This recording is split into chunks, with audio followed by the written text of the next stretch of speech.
Good day, my people. You are welcome to this political broadcast. Now, there's an update that will shock everybody. A particular political statement, an update that will shock everybody. It is clear that northern Nigeria, they are very desperate to remove Tinubu from power come 2027. Desperate. The desperation is out of this world. The statement coming from northerners, politicians, stakeholders, man, these guys, if it is in their power, they can hijack Tinubu from that seat as we speak. This is a statement from former governor of Kaduna State, his son, Bashir Rufai. He says, Nigeria can become great again. Unfortunately or fortunately, depending on the context, a few certain people have to die, unalive, die to achieve this dream. For Nigeria to be great again, some certain sets of people have to go, to die, to be unalived, for Nigeria to be great again. This is coming from the son of Rufai, former governor of Kaduna State, Bashir Rufai. Now, I'm shocked that this statement is coming from this young man, knowing what his father, yes, how his father brought the APC, the current calamity, how his father ruled Kaduna State with iron fist, how his father and Buhari were able to bring a lot of elements into Nigeria 2014, 2015 that made Jonathan say, I don't want to continue again. My political ambition is not worth the blood of any Nigerian. The son of Rufai is telling us that for Nigeria to become great again, unfortunately or fortunately, depending on the contexts, a few certain people have to fight to achieve this dream. Now, I know that the comment section will be fire, and mostly Southwesterners have indeed been attacking this young man since he put out this tweet. The Kaduna State governor currently has said within the 2 years of his administration, we have not had farmer header crisis.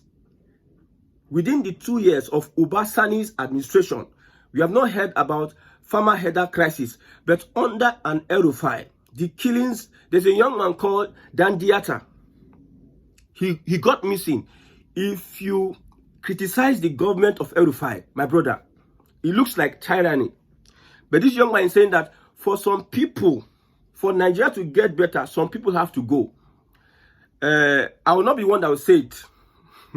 Somebody says, you feel help us, start with your popsy, your father first. Then we'll talk about other people. I agree with what he said though. I'm telling you. I agree with what Bashir Rufai said. For Nigeria to get better, this set of 1999 governors, all these people that were there during Abiola time, that are still alive today, all of their set needs to go, to pass away before we can see a new Nigeria. If they are to set a good foundation, of course, they are welcome. But them being in the reins of power, Nigeria cannot get better. I'm telling you. They are the ones that are solidifying the corruption.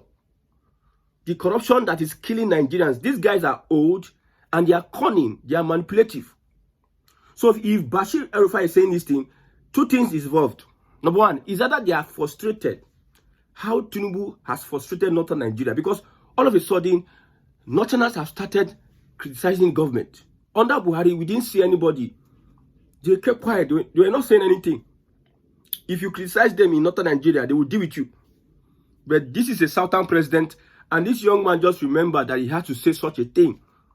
Many people agree with him, but the personality saying such, it is hypocrisy. If you are looking at people that have been accused of fueling insecurity in Nigeria, his father is part and parcel of those elements. Buhari, should I say blessed memory? Because somebody that his leadership saw the death of so many people, he became a tyrant. Should I say blessed memory? Buhari and Rufai, they were the people that intensified insecurity since 2014 till now. So, an evidence, number one evidence, while his father is supposed to be part of those people that needs to give way for Nigeria to get better. Kaduna State Governor, 2 years into his administration, there have never been any incident of farmer header clashes or crisis. What happened? But Rufai spent 8 years. He spent 8 whole years. See, let us restructure this country. All these things we people now they do. Now, they asked him, okay, what of your dad? Look at what he said. The reply. He said, anyone that knows me knows I wholeheartedly acknowledge his flaws. Furthermore, I often disagree with many of his views. That is the sort of family I was raised in. Well, collateral damage, however, but I know that it is clear. These people know the problem of Nigeria. These people there in power, they know how to fix the problem. They know that they are the problem Nigeria is experiencing. So if you think that Nigeria is going to get better, the people that are in the reins of power, they know that Nigeria cannot get better. That is the mentality they have. And you are here sitting down, going to church, doing everything. Nigeria will get better. Instead of praying Nigeria should get better, pray that God will bless you and your family in the Nigeria. I've always cited the example of Goshen in the Bible, Egypt. There was supposed to be famine. In fact, there was famine in Egypt. But Goshen was the place where the children of Israel were staying. The famine did not affect Goshen as like it affected other places. So your prayer should be that your life will get better even under this bad economy. So you that you are praying Nigeria, the leaders themselves have seen it that Nigeria, some people have come out to say that if I come out to reveal what I know about Nigeria, my brother, some people have gone. So if we are talking about people that will leave, all the current 1999 set of governors, they know themselves. They should not be, they should be relegated to a certain, is it old people's home or politicians' home? They should be disconnected from anything that has to do with power. All these stakeholders, all these cabals and everything, they are the ones that are hampering the growth, the development of a country like Nigeria. They have a lot of blood on their hands. They have a lot of, see, they don't have clean records to want to push for a Nigeria that is better, a developed Nigeria. Almost all of them then get criminal cases. So how would somebody who is benefiting from a criminal system, who is a criminal, but benefiting from a criminal system, change the system? So when I see people say, Tinubu will do this, this one will do that, I'll just look at them. I'll look at them. See, Shebi Nayaradwa, he tried to do something now, then pursue him. The same Jonathan, he tried removing the subsidy that this current APC is removing. Then pursue him come out. Jonathan used Ihejirika, and he was dealing with Boko Haram, the same Northerners, the same politicians that were in charge, benefiting from the whole system. Then pursue him come out. So the young man is right, but where it is coming from, it's surprising. I hope it is from his own mind. But what I'm suspecting is that Northerners are frustrated with this Tinubu's administration. And anything they can say, sometimes they just jabber and say anything. Indirectly, they are saying that the presidency, all of them should pay. That's what he's saying indirectly. If you look at the statement, psychologically, indirectly, all these people should go before Nigeria get better.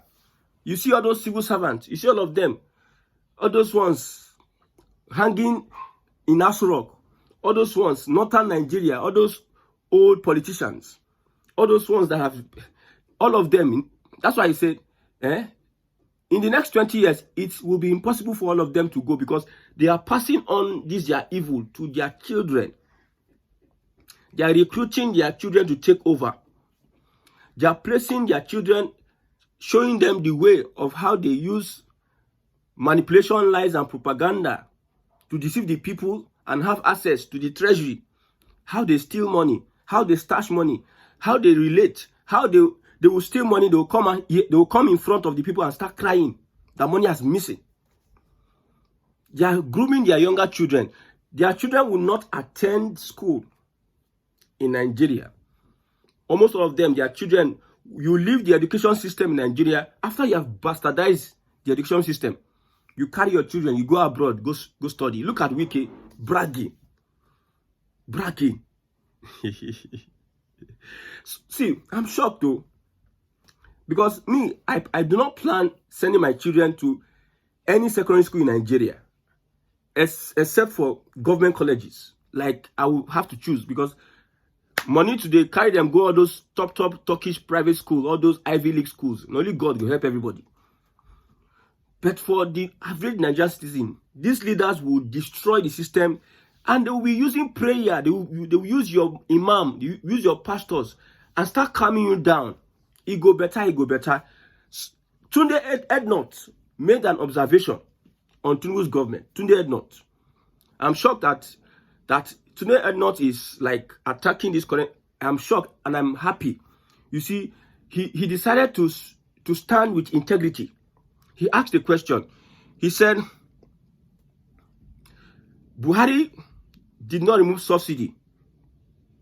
Things were cheaper. Yes. Tinubu removed subsidy. Things have skyrocketed.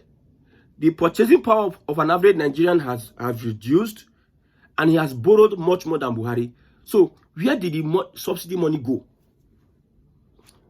Buhari did not remove subsidy, although he could not fix the refinery. Tinubu removed subsidy. He could not fix refinery. So where did the money go? So the thing that paid me the most is that Nigerians are so gullible. They are blinded by religious hate, religion, and tribal politics, nepotism. In fact, Nigerians are the main evil. If you're not evil, you will not support evil. But the young man is catching cruise with Nigerians, saying that for Nigeria to go. So because your father is not in that position that he was expecting that will become. Because northern Nigeria, they are not having that. When Buhari was there, what did you say? I agree. I have said this before, that for Nigeria to get better, at least better, a P2B presidency will be rejected by these same people. You see, the policy of the president, Bola Ahmed Tinubu, is favoring the same level of people. You see, say, this bank go declare trillion. You, as a poor man, you are declaring loss. The banks, they declare trillion. They can't use that bank own, say Nigeria is better. The people are declared, people who have 500,000 in their accounts, how many percent are they? What is the purchasing power? What Nigeria is making every month? If you share it amongst everybody, how much is it? Unequal distribution of no access to loans. See, everything is just like a scam. I'm telling you. But I'm shocked that Northern Nigeria is saying this. But whatever he's saying, now him know. What thing I know is that, see, Nigeria must be restructured. And the fight between Northern Nigeria and Tinubu, I'm waiting for that time. I'm telling you, it goes sweet.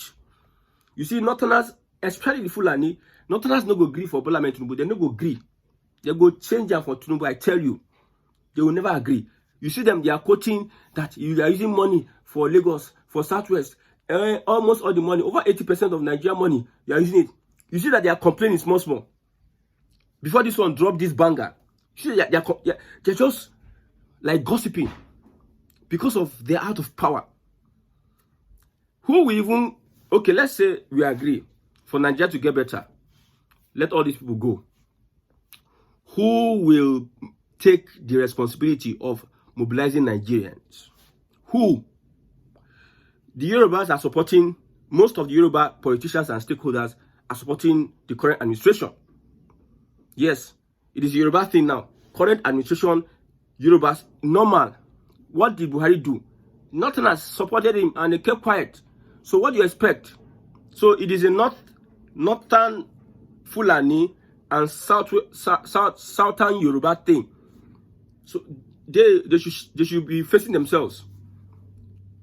So if Northerners are complaining, I'll tell you, Northerner, why are you complaining? Should be Buhari did his own. Leave Southwesterners, let them do their own. Yes, now, man, within 2 years, you see Northern Nigerians, they are conversing like this and waiting. Tinubu may be Nigeria's last president. I keep on saying this.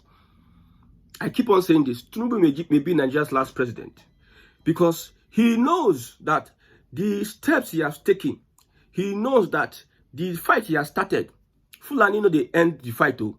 Fulani go make sure they push it. Some people are saying that no wonder they never wanted Abiola to become president because of They are afraid of how the Yorubas will use presidency. That is not what I'm saying, though. Every day they learn some things every day. Oh, no wonder.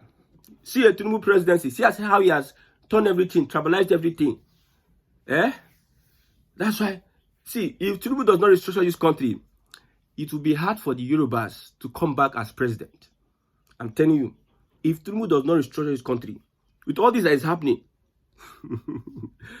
hey, and I like Tinubu. Tinubu should continue in this trajectory because it will lead us to somewhere. Tinubu would never back down from what he's doing now. Be watching. When he reached to remove Mahmoud Yakubu, now that time he go know how far. He doesn't care. You see, one way I support Tinubu is that nothing else think they can bully anybody. This psychophancy na startup. This nepotism na startup. You look at almost all the federal ministries in Nigeria. Una pack una people full everywhere. Southerners were not complaining. You enter EFCC, you go think say na Northern Nigeria a day. You enter CBN, you go think say na Northern Nigeria a day. You enter immigration, you go think say na Northern Nigeria a day. Both qualified and unqualified, una pack them. You people started all this, and you are complaining. Why are you complaining? If you are talking about people that will go for Nigeria to get better, most of them are Northerners. Most of them. You look at local government in Northern Nigeria, not functioning. But every now and then, people will just go there and collect money at the end of the month. If you don't give them money, they can use gun and scatter things. So if you are talking about the same people that need to go, a lot of Northerners will go. A lot population of Northerners, civil servants in Northern Nigeria. In fact, all these people there for House of Assembly, 80% of them need to go. If you are following what Bashir Rufai is saying, although his father will be among the first or second batch, yes, all of them, or personally, all of them, not them. But you see, who is going to? So Northerners are the pioneers of all this rubbish that we are talking about. You know Babangida, how he institutionalized corruption. Institutionalized corruption, Babangida. You know how he did it. So what is the essence? If let Northern Nigeria cry from now to tomorrow, it does not stop a Southern presidency. No gaslighting whatsoever. And I trust the Yorubas. You people don't know Tinubu. See, people don't know the president, Bola Ahmed Tinubu. I'll keep on saying it until somebody understands what I'm saying. You don't know President Bola Ahmed Tinubu. I don't see him as a Yoruba man. He's not a typical Yoruba man for me. The way I look at him. You think that all these little things that people are doing, you are whining at the side. You are saying, this one, he will back down. He will not back down. No. The only place I will have problem with him is when, at the end of the day, there's no... You look at local government autonomy now. Governors don't stop him. Local government autonomy, governors don't stop him. And there's an initiative that he wants to do now, empower people at the local government wards. 1,000 persons in the local government wards. 8-point-something million people to be empowered. Local government autonomy is needed, but governors don't stop him. That is why he needs 2/3 majority in the House to achieve this aim. You need that autocracy. You need that kind of autocracy to restructure Nigeria. This is what Olagunsoye Oyinlola, former governor of Osun State, is saying. President Asiwaju Bola Ahmed Tinubu is pressurizing National Assembly members to decamp to APC so that APC will have 2/3 of National Assembly members and then pass a law that will make him life president without election. The Northerners are watching. This one, another update. President Bola Ahmed Tinubu is pressurizing National Assembly members to decamp to APC so that APC will have 2/3 of National Assembly and then pass a law that will make him life president. This is from Olagunsoye Oyinlola, former, I think, military governor of Lagos State, former governor of Osun State. I believe so. So you think a Tinubu has come to play. And I love that Tinubu no go agree, Northern Nigeria no go agree, they go fight. When they fight, they go want scatter things. And when they want scatter things, we are there to help them scatter everything. It will get to a point in time, you're about to say, no, we don't agree. Because Fulani, they will never agree for you. If like, let them lose 2027, they will return and make sure that they stop the Yoruba emergence, the Southwest emergence into national politics. So it is a very good and ample time for Tinubu. Whatever he can do, do. If he doesn't want to, he's our guest. We'll be there to watch. I will repeat it until it gets to the mind of some people. You see, it will get to a point in time, South and Southeast will have to align with the North against the Southwest. Time is coming. Yes, if you are taking up a challenge, you should know the consequences. This one that I have been saying, the president, unite Southerners now. There are things you could do that can unite Southerners. Maybe you are Jagaban, you are a political maestro. You are number one politician in Nigeria. Why are you not uniting Southerners? So that they can come together under one umbrella. But what is going on? We are just there looking at ourselves. It's very interesting. Yes, that this is coming from Bashir Rufai. Nigeria can become great again depending on the context of pie. You know, they use the word pie. They will not use kill or die, so that go pie. So the interpretation of that, my brother, these people have to go one side for Nigeria to get better. I agree with him. But I don't think, well, it will be possible, because if this is coming from northern Nigeria, then we'll have to choose that Nigeria is restructured. There's no one definition of restructuring, but we understand when we talk about restructuring. There's no one definition. There's no valid definition. Restructuring is like, what is economics? Or what is law? Like all these bogus topics. But whatever it is, this guy is right. And for that to happen, we need to restructure Nigeria.